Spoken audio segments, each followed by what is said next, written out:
Hello అండి, అందరికీ నమస్తే. అందరూ బాగున్నారా? నేను చాలా బాగున్నాను. మా తమ్ముడు పెళ్లి జరగబోతుంది. దానికోసం అనేసి మేము టెంపుల్కి వెళ్తున్నాం. టెంపుల్లో పెళ్లి కాబట్టి అందరూ రెడీ అయ్యి, ఇక్కడ మా పిన్ని చూడండి, మా అమ్మ వాళ్ళ చెల్లి అనమాట. ఏమో మా తమ్ముని పట్టుకొని ఏడుస్తుంది. ఇలా ఎందుకు ఏడుస్తున్నారు అంటే, మామూలుగా మా వాళ్ళలో ఎట్లుంటుంది అంటే, కొత్తగా ఎవరైనా బంధువులు వచ్చిన బంధువులు వెళ్ళిపోతూ ఉన్నా, ఇట్లా పెళ్లి జరుగుతున్నా పట్టుకొని ఏడుస్తారనమాట. ఎలా ఏడుస్తారంటే, అది కూడా బయట తల మీద కప్పుకొని మరీ గట్టిగా హగ్ చేసుకొని మరీ ఏడుస్తారు. ఈ ఏడ్చడంలో కూడా కొన్ని పదాలైతే ఉంటాయన్నమాట. అసలు ఎంత ఎమోషనల్గా ఉంటుందంటే, మొత్తం ముందు అన్నీ తలుచుకొని ఏడుస్తూ ఉంటారనమాట. నార్మల్గా అన్నీ బాగుంటేనే ఏదేదో తలుచుకొని ఏడుస్తారు. ఇంకా మాకు అమ్మా నాన్న లేరు, పైగా నా తర్వాత పెళ్లి చేసుకోకుండా తను ముందే చేసుకుంటున్నారు, ఇంకా తను ఎట్లా చూసుకుంటుందో ఏమో అనేసి మొత్తం మాటలు చెప్తూనే ఏడుస్తూ ఉంటారనమాట. సో కొంచెంసేపు మా ఏడుపు ఎట్లుంటుంది ఏంటి అనేది వినండి. మీకు అర్థం కాకపోవచ్చు, కానీ ఈ ఏడుపు ఎట్లుంటుందంటే అసలు మా లాంగ్వేజ్లో అర్థమవుతుంది అనమాట. సో మొత్తం అన్నీ తలుచుకొని ఏడుస్తూ ఉంటే అక్కడ చుట్టూ ఉండే లేడీస్ కానీ జెంట్స్ కానీ ఎవరికైనా సరే కళ్ళలో నీళ్ళు వచ్చేస్తాయి. అట్లా ఎమోషనల్గా ఉంటుంది ఏడుపు అనేది. చాలా బాధగా అనిపిస్తూ ఉంటుంది. అక్కడ ఉన్న అందరూ ఏడ్చేస్తారనమాట కొంచెంసేపటికి ఆ ఏడుపు విని.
ఇక ఆమె వెయిట్ చేసి చూసి చూడండి, అందరికీ కళ్ళలో నీళ్ళు ఎట్లా వస్తున్నాయో. చాలా ఎమోషనల్గా అయితే ఉంటుంది అనమాట ఇది. నన్ను కూడా కొంచెం పట్టుకొని ఏడ్చారు లాస్ట్లో. ఇంకా టైం అయిపోతుంది వెళ్దామంటే ఇంకా అందరూ కంట్రోల్ అయ్యారనమాట.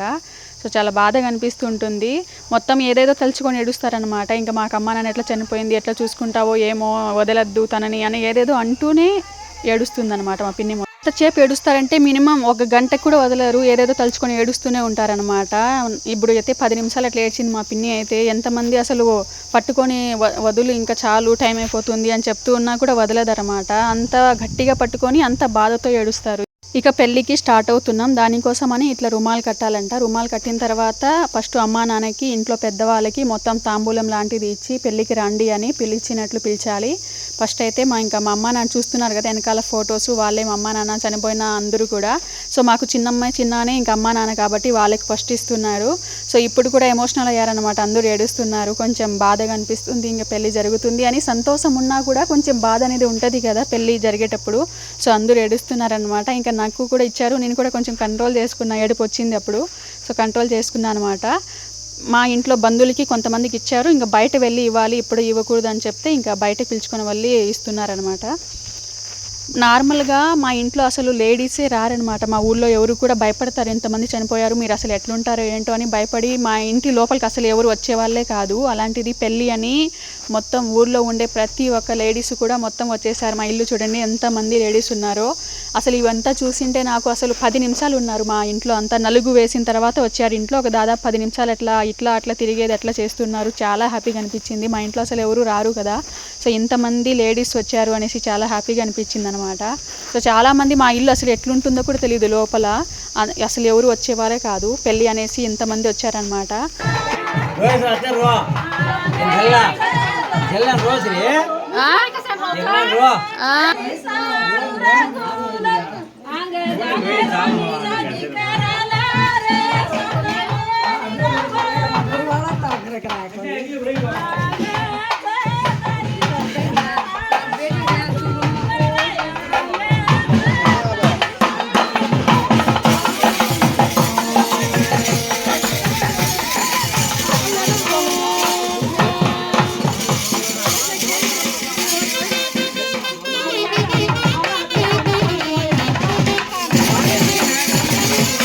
పెళ్లి కొడుకు ఇంట్లో నుంచి బయటకు వచ్చిన తర్వాత మా కులదైవానికి టెంకాయ కొట్టాలన్నమాట. ఇంట్లో ఆల్రెడీ దేవతలకి పెద్దవాళ్ళకి కొట్టింటాం. ఇక కులదైవం మా ఇంటి పక్కనే అమ్మవారు గుడి కట్టినారు మా నాన్న. సో ఆ గుడిలో టెంకాయ కొట్టిన తర్వాత మళ్ళీ బయట పొలిమేర దగ్గర ఒకటి, తర్వాత మళ్ళీ ఊరి దాటిన తర్వాత బయట ఒకటి అట్లా కొట్టాలంట. సో అందుకనేసి అమ్మవారి దగ్గర టెంకాయ కొడుతున్నారు.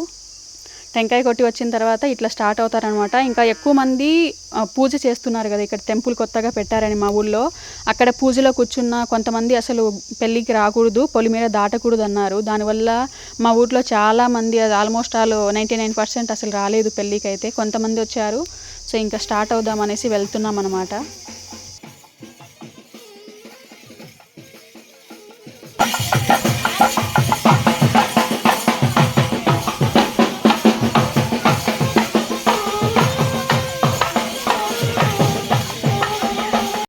ఇంతవరకు ఫుల్ జనాలతో ఉన్న మా ఇల్లు ఒక్కసారిగా మొత్తం ఖాళీ అయిపోయింది అనమాట. సో చాలా బాధగా అనిపించింది. ఈ క్షణం ఇట్లే ఉండిపోతే ఎంత బాగుండో అనిపించింది అనమాట ఆ క్షణం. ఇక ఇదే అనమాట మా ఊరి ఎంట్రన్స్లో ఉన్న అమ్మవారి గుడి. కొత్తగా అమ్మవారిని పెడుతున్నారు, ఆ ప్రతిష్టాపన చేస్తున్నారు. దానికోసం అనేసి ఇంకా జనాలు ఎక్కువ రావడం లేదనమాట. సో చాలా బాగా డెకరేట్ చేశారు ఇక్కడ కూడా. మాకు ఇక్కడ కూడా ఉండాలనేది కానీ పెళ్ళి కాబట్టి ఇంకా ఆ రోజు ముహూర్త లాస్ట్ కాబట్టి ఇంకా వెళ్తున్నాం. మొత్తం ఒక 40 మంది దాకా వెళ్ళింటాం అంతే మా సైడ్ నుంచి. ఇంకా అమ్మాయి సైడ్ వాళ్ళు ఆల్రెడీ వచ్చేసి ఉన్నారంట. అప్పటికే 1 గంట అయిపోయింది టైము. ఇంక 2:30కే ముహూర్తము. అక్కడ తొందరగా వెళ్ళాలనేసి స్టార్ట్ అయిపోయాం. ఇక్కడ నలుగు వేయడానికి చాలా టైం పట్టిందనమాట.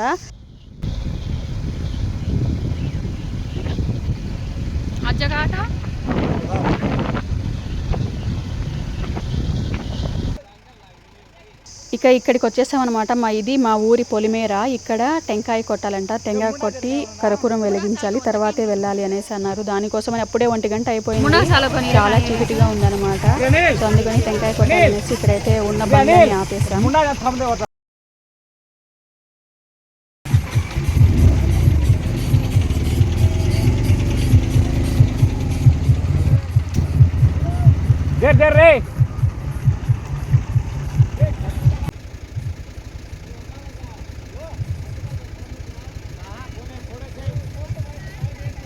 నార్మల్గా అయితే పెళ్లి కొడుకు దగ్గర టెంకాయ పగలగొట్టించాలంట. కానీ అప్పటికే 1 గంట అయిపోయింది. తనకంతా నలుగు అట్లా పెట్టి పసుపు అట్లా ఉంటుంది కదా, అట్లా బయట తిరగకూడదు అనేసి ఇంకా తను వద్దని వేరే పిల్లల్ని పంపించి చేశాం. ఇంకా వాళ్ళు చేయడానికి టైం పట్టిందనమాట. అక్కడ కర్పూరం వెలగలేదు అంటే అగ్గిపెట్ట మొత్తం నానిపోయి అట్లా జరిగింది.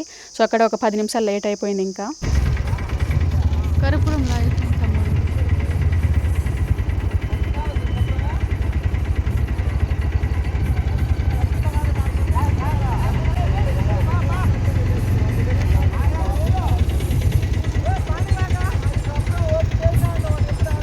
కర్పూరం ఆరేదాకా వెళ్ళకూడదనేసి అట్లా వెయిట్ చేస్తున్నారనమాట. అది మొత్తం కాలిపోయి ఆరిపోయిన తర్వాత వెళ్ళాలనేసి. రోడ్డు మొత్తం చూడండి ఎంత ఖాళీగా ఉందో, ఎంత ప్రశాంతంగా ఉందో. అసలు 1 గంట అంటే ఇంకా అంతగా ఏం బండిలు ఉండవు కదా. ఇంకా చూడండి ఇదే అనమాట ఎంట్రన్స్. లక్ష్మీ నరసింహస్వామి టెంపుల్లో చేపిస్తున్నాం పెళ్ళి అయితే. మేమే లేట్ అనమాట. పెళ్లి కూతురు వాళ్ళు ఆల్రెడీ వచ్చి 2 అవర్స్ అవుతుంది. ఇది టెంపుల్ బయట అనమాట. టెంపుల్ చూడండి బయట రూమ్స్ కూడా చాలా ఎక్కువగా ఉన్నాయి. ఇక్కడ పెళ్ళిళ్ళు చేయడానికి వీలుగా బాగా కట్టారు. ఇక మా నాన్న అయితే పెళ్లి కూతురు వాళ్ళు కలసం అంట వేరే విధంగా చేశారని, మా చిన్నమ్మకి ఇష్టం లేకపోయినా సరే వాళ్ళు అట్లా చేశారు, మనం కూడా బాగా చేయాలి కలశాన్ని అనేసి. ఇంట్లో ఆల్రెడీ మా తమ్ముడికి నలుగు పెట్టేటప్పుడు కలసం చేశాం కదా, అది వద్దు అనేసి దాన్నే మళ్ళీ కొత్తగా మార్చి మళ్ళీ దానికి దారం పసుపు అంతా పెడుతున్నారు. ఇంకా మా చిన్నమ్మ అయితే కోపడుతుంది, అంటే వాళ్ళని చూసి ఇది చేస్తున్నావా అనేసి. సో అప్పుడు కొంచెం కామెడీగా ఉందన్నమాట. చాలా నవ్వుకున్నాం అప్పుడైతే మా చిన్నమ్మ మా చిన్నాన్న ఇద్దరు చూసి. సో తర్వాత పెళ్లి కూతుర్ని మా వాళ్ళు చూడాలనేసి చాలా ఆతృతతో ఉన్నారనమాట మా బంధువులందరూ. ఇంకా మాకు తెలిసిన అమ్మాయి ఒక అమ్మాయి రూమ్లో వెళ్ళి ఫోటో కూడా తీసుకుని వచ్చింది. ఆల్రెడీ నేను చూసాను అనమాట. అమ్మాయి నాకు తెలిసిన అమ్మాయి కాబట్టి ఇంకా నేనేం చెప్పలేదు, మీరే తీసుకొని చూడండి నేను చూసా అనేసి వాళ్ళు చూస్తున్నారనమాట లాస్ట్లో. ఇది అండి ఇవాళ వీడియో. నెక్స్ట్ వీడియోలో పెళ్ళి ఎలా జరిగింది ఏంటి అని చూపిస్తా. తప్పకుండా ఆ వీడియో కూడా చూడండి. ఈ వీడియో ఇప్పటి వరకు ఎంతో ఓపికగా చూసినందుకు మీ అందరికీ చాలా చాలా కృతజ్ఞతలు. ఈ వీడియో నచ్చితే ఖచ్చితంగా లైక్ ఇవ్వండి. మరిన్ని ఇలాంటి వీడియోస్ కోసం మా ఛానల్ని సబ్స్క్రైబ్ చేసుకోండి. అండ్ మా తమ్ముడిని తన భార్యని ఇద్దరిని కూడా ఆశీర్వదించాలని మనస్ఫూర్తిగా కోరుకుంటున్నా. సో కలసం అయితే లాస్ట్కి రెడీ అయిపోయింది. మా చిన్నాన్న చూడండి ఎంత బాగా చేశారో దీన్ని. సో ఇదే ఈ అమ్మాయి అనమాట పెళ్లి కూతురు. సో నెక్స్ట్ వీడియోలో పెళ్లి కూతుర్ని చూసేదురు కానీ